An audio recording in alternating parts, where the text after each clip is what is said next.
Okay, so what we're going to do is we're going to go ahead and title this one, How to Set Up a Tent When You Don't Really Have Any Idea What You're Doing. So, first thing you want to do, you want to get rocks, sticks, things out of the main area of where your tent is going to be so that you have a smooth surface to start with.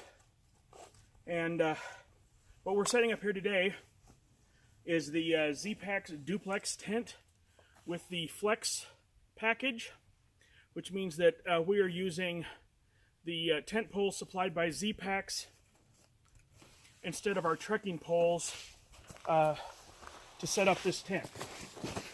Okay?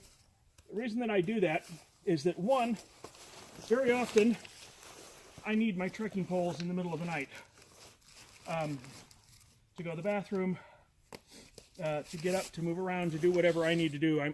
I need trekking poles in order to do that. And I'm sorry this is taking so long off screen here.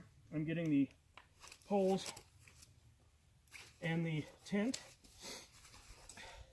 The Zpacks Duplex is, as you might guess, a tent for two people. That's the duplex versus the soloplex.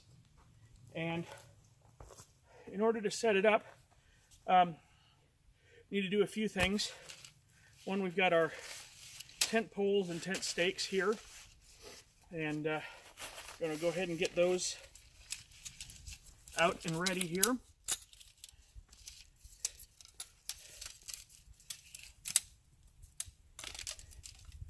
The carbon fiber poles are very lightweight.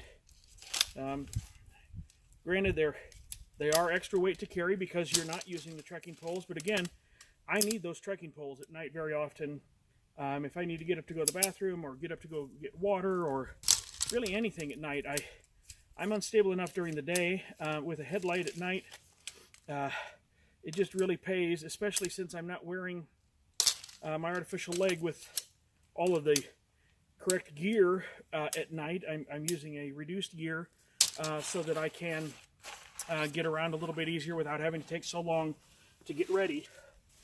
Try to fold up the duplex the same way every time so that it's a little bit easier just to get out and be ready to go with.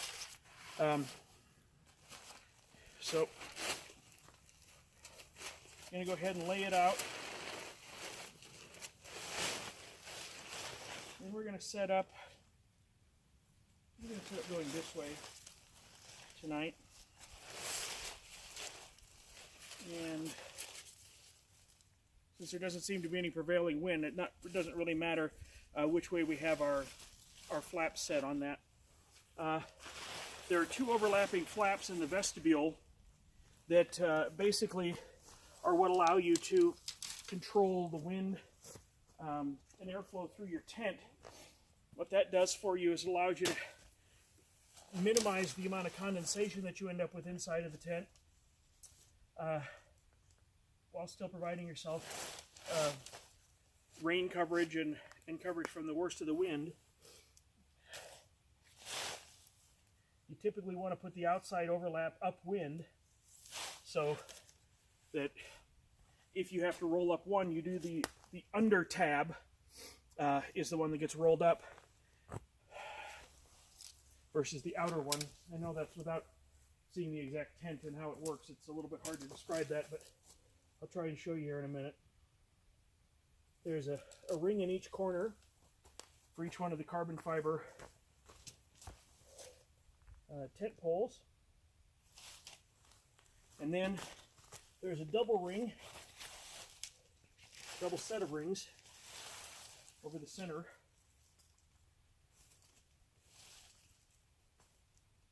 For where the two poles overlap.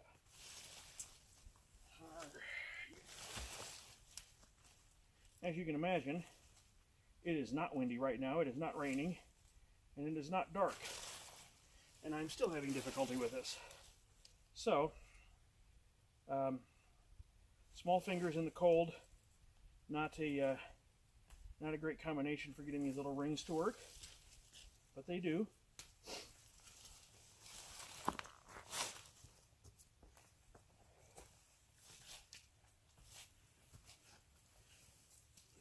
opposite corners.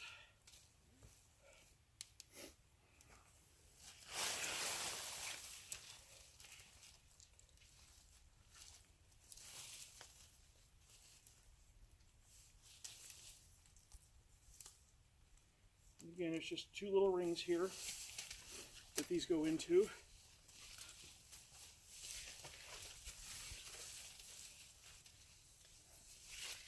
Then we come back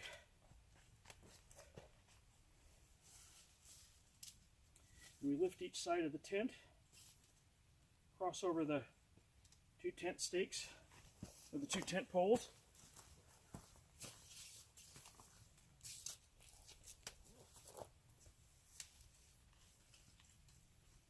Now, in a very low wind situation like this,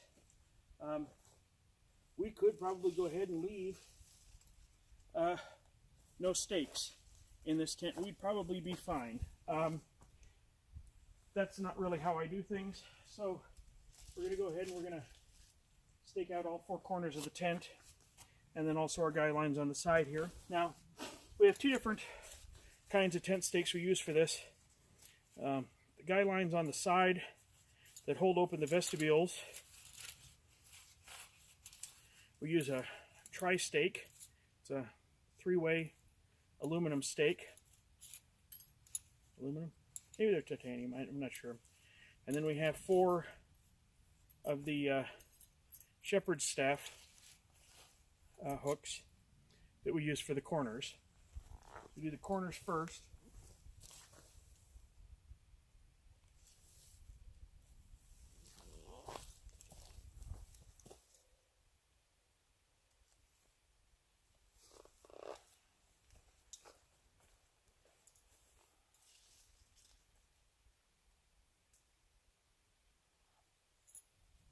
And again, I probably don't need to stake out these 4 corners, but I don't know exactly what the wind prediction is for tonight.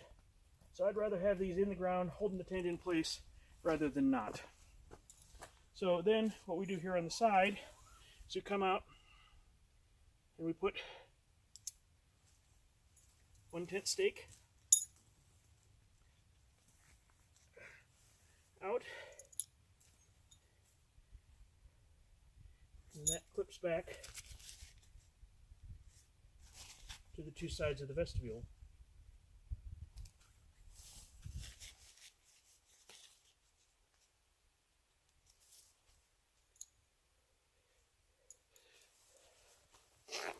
Do the same thing on the opposite side.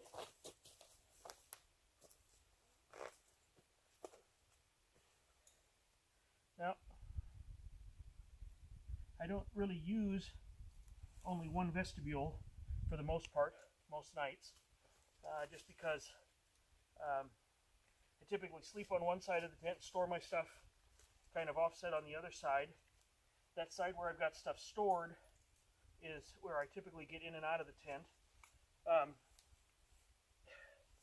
So from that aspect, so tonight, since this is I think the better opening for me to be able to get in and out of over here on this side of the tent, I'll have my my shoe from my good foot and my artificial leg more than likely out in the vestibule, covered up, and then I'll have everything else inside of the tent. It is quite a roomy tent. Let me see if I can get this stake set a little bit better here.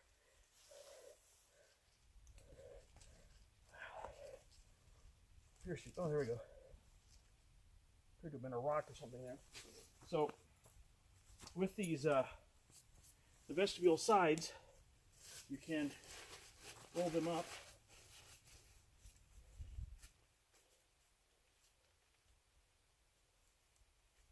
And as you can see, this would be the leading edge. So if there was a wind coming dominantly at the tent, you'd want to set it so that the wind came at this end and blew this way so that it would blow over, not blow under the flaps on the vestibule on the side.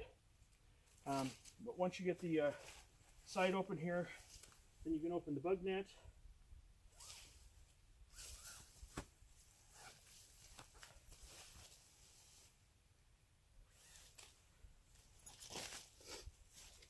Now I'll go ahead and roll this side up as well, just for demonstration purposes here. Now this tent is ridiculously light. If I remember correctly, I went with the thicker Cuban fiber on top, which added, I believe, 2 ounces to the tent. So it went from 21 ounces to 23 ounces. Now, even at 23 ounces, that is less than 1.5 pounds for the entire tent. The stakes, the carbon fiber stakes, I want to say that either added 9 or 11 ounces. So still well under 1 pound of gain to do the carbon fiber flex things. But the other nice thing about it is that too, is that by doing this, you don't really have to tie out the guy lines on either end for your headroom, because you have the tie-ups to the carbon fiber poles, which pull the body of the tent up and give you nice coverage there. You have a nice solid bathtub floor. There's no need for a ground sheet, even with water flowing. That Cuban fiber is completely waterproof, or as waterproof as you can get. And so it doesn't penetrate that way. These guy lines here basically provide the stability. Normally this tent would have a trekking pole right here in the middle, and it would go down in the middle of the door. Well, one of the other big issues with me is I'm a larger guy. I don't think that's news to anybody. But also getting up from the ground is quite difficult for me as an amputee. And so for me, this just works out so much better to carry those few extra ounces with the flex poles, and to not have to worry about if I need a trekking pole at night, having to basically take my tent down or let it collapse if it's raining or windy or something. That just isn't a real viable option. And yet I need those trekking poles very often at night when I go out of the tent, if I go out of the tent. So we went with this flex option. I've been very happy with this tent so far. I guess if there's anything that I don't like about it, is that the bug net rolls right to the bottom of the bathtub floor, and it's there where it can get dirty, where you might be kneeling on it as you're trying to get in and out of the tent. If it zipped off to the side, I think that might be a little handier. It might be a little easier to get in and out without messing up that. But that's a very minimal thing on this. Pretty much everything else about this tent, the ease of setup, even though it is a little difficult, these rings are very tiny, but you have that with really any kind of a tent that you're going to be doing that with. So there isn't really anything on this tent that is a deal breaker for me. It has held up tremendously to extreme cold, to last night pounding thunderstorms, rain coming left and right. It held up perfectly. I couldn't be happier with it. It is a pricey item, don't get me wrong. I mean, I think I paid about as much for this as I did for my very first car. Thank you, Eric, for giving me such a great deal on the car with the broken radiator. But, you know, it's an investment. If I'm able to complete this trail as I intend, that's going to be 7 months of living. Well, what would you pay for 7 months of rent? I mean, you're basically buying your little apartment here for 7 months. And so the way I look at it is that is an investment. It is a high quality tent that if for some reason I was forced off of the trail due to injury or something, I could either keep this and have a tent for the rest of my life, or I could turn around and sell it because it does have such high value because of the high quality and how in demand they are out here on the trail. I've seen many people this year using this tent, and it has been, you know, a lot of people that, yeah, some people just didn't know any better, and somebody told them this was the tent they should get, so that's what they got. But there's a lot of people who did a lot of research and looked into a lot of different things before they bought their tents, and this is the tent that they came up with. And so from that aspect, you know, I think it's a very valid tent to have. Just to give you some idea here, the kind of room that's in this tent, I can lay my backpack on this side of the tent and still have plenty of room on the other side of the tent for me to lay down in there and be very comfortable in here, even with the wideness of my girth, if you will. I do have the extra wide, extra long sleeping pad. I don't need the extra long, but apparently when you get the extra wide, you get the extra long automatically. So basically this is what I have. As you can see, I can sit up in here and not come anywhere even close to touching the top of the tent when I'm in the center or even off to the side. I'm still getting very good head clearance in here. Again, for me, the most difficult part is getting up off of the ground. Unfortunately, for me to get to the camera and shut it off, you're going to unfortunately see that. So typically what I do to kind of protect the side of the tent, and also to provide me some insulation when I go off my sleeping pad at night, because the ground does tend to get a tad bit chilly, I use my Z-seat pad as kind of a barrier over the bug netting and the edge of the tent. I try to roll the bug netting under as best I can, and then put the Z-seat there to get me a little bit further out of the tent. I have to go to both knees, push myself back up and out to get out of there. So it's not the easiest thing in the world. It's not terrible. We'll find a way to make it work. We have so far. Thank you for watching the tent setup. Just remember, each and every one of you out there, make sure you're leading a big and luscious life each and every day. God bless.